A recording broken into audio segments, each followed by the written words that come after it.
Washing ಮಷಿನ್ಗೆ ಹಾಕಬಾರದ 5 ವಿಧದ ಬಟ್ಟೆಗಳು. ಮನೆಗಳಲ್ಲಿ ಬಟ್ಟೆ ಒಗೆಯುವುದೇ ಒಂದು ದೊಡ್ಡ ಸವಾಲು. ಅದರಲ್ಲೂ ಮಕ್ಕಳು ಇದ್ದರಂತೂ ಅವರದ್ದು ಕೆಲವು ಜೊತೆ ಬಟ್ಟೆಗಳೇ ಸಾಕಷ್ಟಿರುತ್ತದೆ. ಅದರಲ್ಲೂ ಮನೆಯಲ್ಲಿ ಹೆಚ್ಚಿನ ಜನರಿದ್ದರೆ ಕೆಲವೊಮ್ಮೆ ಅವರ ಬಟ್ಟೆ ಅವರೇ ಒಗೆಯುವುದಿಲ್ಲ, ರಾಶಿ ಹಾಕಿರುತ್ತಾರೆ. ಅಂತಹ ಸಂದರ್ಭದಲ್ಲಿ ನಮ್ಮ ಅನುಕೂಲಕ್ಕೆ ಬಂದಿದ್ದೇ ವಾಷಿಂಗ್ ಮಷಿನ್. ವಾಷಿಂಗ್ ಮಷಿನ್ ಎಂದ ಕೂಡಲೇ ಅದು ಎಲ್ಲ ವಿಧದ ಬಟ್ಟೆಗಳನ್ನು ಒಗೆಯುತ್ತದೆ ಎಂದು ಹೇಳಬೇಕಿಲ್ಲ. ಅದರಲ್ಲೂ ಕೆಲವೊಂದು ಮಿತಿಗಳಿವೆ.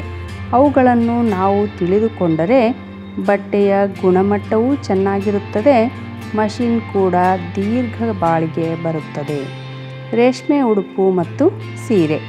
ರೇಷ್ಮೆ ಬಟ್ಟೆ ಮತ್ತು ಸೀರೆಗಳನ್ನು ನೀವು ಗಮನಿಸಿರಬಹುದು. ದುಬಾರಿಯೂ ಮಾತ್ರವಲ್ಲ, ಅದರದ್ದೇ ಆದ ಆಕರ್ಷಕ ವಿನ್ಯಾಸ, ಬಣ್ಣ, ಗುಣಮಟ್ಟದ ಬಟ್ಟೆಯನ್ನು ಹೊಂದಿರುತ್ತದೆ. ಸಿಲ್ಕ್ ಎನ್ನುವುದು ತೀರಾ ಸೂಕ್ಷ್ಮ.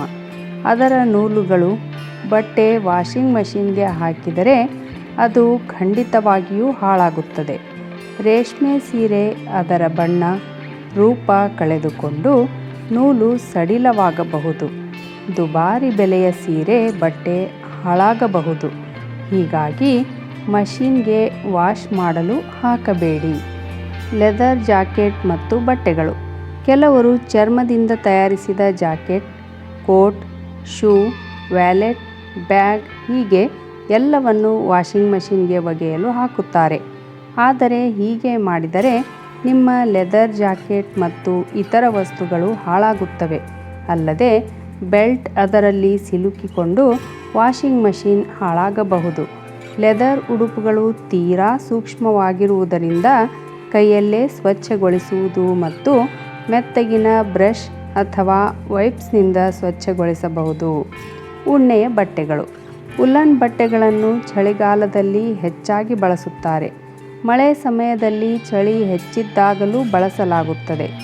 ಆದರೆ ಉಲ್ಲನ್ ಬಟ್ಟೆಗಳನ್ನು ಕೈಯಲ್ಲಿ ಹೆಣೆದ ಉಣ್ಣೆಯ ಜಾಕೆಟ್ ಅಥವಾ ಇನ್ಯಾವುದೇ ಉಡುಪುಗಳನ್ನು ವಾಷಿಂಗ್ ಮಷಿನ್ಗೆ ಹಾಕಬಾರದು. ಅದು ಉಲ್ಲನ್ ನೂಲುಗಳನ್ನು ಹಾನಿಗೊಳಿಸಬಹುದು. ಬಟ್ಟೆ ಬಿಗು ಕಳೆದುಕೊಂಡು ಸಡಿಲವಾಗಬಹುದು. ಹೀಗಾಗಿ ಮಷಿನ್ಗೆ ಹಾಕಬೇಡಿ.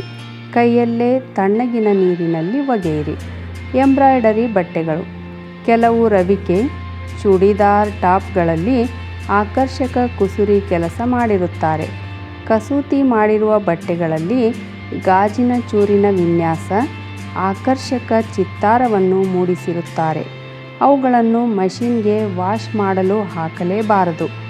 ಬಟ್ಟೆಯಲ್ಲಿ ಕೂರಿಸಿರುವ ಸ್ಟೋನ್, ಬೀಡ್ಸ್ ವಿನ್ಯಾಸ, ಅದರಲ್ಲಿರುವ ಎಂಬ್ರಾಯ್ಡರಿ ವರ್ಕ್ ಹಾಳಾಗುವ ಜೊತೆಗೆ ವಾಷಿಂಗ್ ಮಷಿನ್ ಕೂಡ ಹಾನಿಯಾಗಬಹುದು. ಒಳ ಉಡುಪು ಮತ್ತು ಬ್ರಾ. ಮಹಿಳೆಯರು ಒಗೆಯಲು ಸುಲಭವಾಗುತ್ತದೆ ಎಂದು ಒಳ ಉಡುಪುಗಳು ಮತ್ತು ಬ್ರಾವನ್ನು ವಾಷಿಂಗ್ ಮಷಿನ್ಗೆ ಹಾಕುತ್ತಾರೆ. ಹಾಗೆ ಮಾಡಬಾರದು. ಅವುಗಳನ್ನು ಸಾಧ್ಯವಾದಷ್ಟು ಕೈಯಲ್ಲೇ ಒಗೆದು ಸರಿಯಾಗಿ ಬಿಸಿಲಿನಲ್ಲಿ ಒಣಗಿಸಬೇಕು. ಒಳ ಉಡುಪು ಮತ್ತು ಬ್ರಾ ಮಷಿನ್ಗೆ ಹಾಕಿದರೆ ಅದರ ಎಲಾಸ್ಟಿಕ್ ಸಡಿಲವಾಗಬಹುದು, ಹುಕ್ಗಳು ಕಡಿಯಬಹುದು, ಬ್ರಾ ವಿನ್ಯಾಸ ಬದಲಾಗುವ ಸಾಧ್ಯತೆ ಇದೆ. ಬ್ರ್ಯಾಂಡೆಡ್ ಬ್ರಾ ಆಗಿದ್ದರೆ ಅದರ ಪ್ಯಾಡ್ ಕೂಡ ಹಾಳಾಗಬಹುದು. ಹೀಗಾಗಿ ಮಷಿನ್ಗೆ ಹಾಕಬೇಡಿ. ವಾಶ್ ಕೇರ್ ಗೈಡ್ ಗಮನಿಸಿ. ಬ್ರ್ಯಾಂಡೆಡ್ ಉಡುಪುಗಳ ಒಳಭಾಗದಲ್ಲಿ ಕಾಲರ್ನಲ್ಲಿ ಅದರಲ್ಲಿ ಲಗತ್ತಿಸಿರುವ ಚೀಟಿಯಲ್ಲಿ ವಾಶ್ ಕೇರ್ ಗೈಡ್ ನೀಡಿರುತ್ತಾರೆ. ಅಂದರೆ ಎಲ್ಲ ಉಡುಪುಗಳನ್ನು ನೀವು ಮಷಿನ್ನಲ್ಲಿ ಒಗೆಯುವಂತಿಲ್ಲ. ಹೀಗಾಗಿ ಅವುಗಳನ್ನು ಗಮನಿಸಿ ವಾಶ್ ಮತ್ತು ಇಸ್ತ್ರಿ ಹಾಕುವ ಮುನ್ನ ಗಮನಿಸಿದರೆ ಬಟ್ಟೆಯೂ ಚೆನ್ನಾಗಿರುತ್ತದೆ, ಬಾಳಿಕೆಯೂ ಬರುತ್ತದೆ. ವಿಡಿಯೋ ನೋಡಿದ ತಕ್ಷಣ ನನ್ನ ರತ್ನವಾಣಿ ಚಾನಲನ್ನು ಸಬ್ಸ್ಕ್ರೈಬ್ ಮಾಡಿಕೊಳ್ಳ್ರಿ. ಹಾಗೆ ಒಂದು ಲೈಕ್ ಕೊಡೋದ್ರ ಜೊತೆಗೆ ಹೆಚ್ಚು ಜನರಿಗೆ ಈ ವಿಡಿಯೋವನ್ನು ಶೇರ್ ಮಾಡಿರಿ. ಧನ್ಯವಾದಗಳು.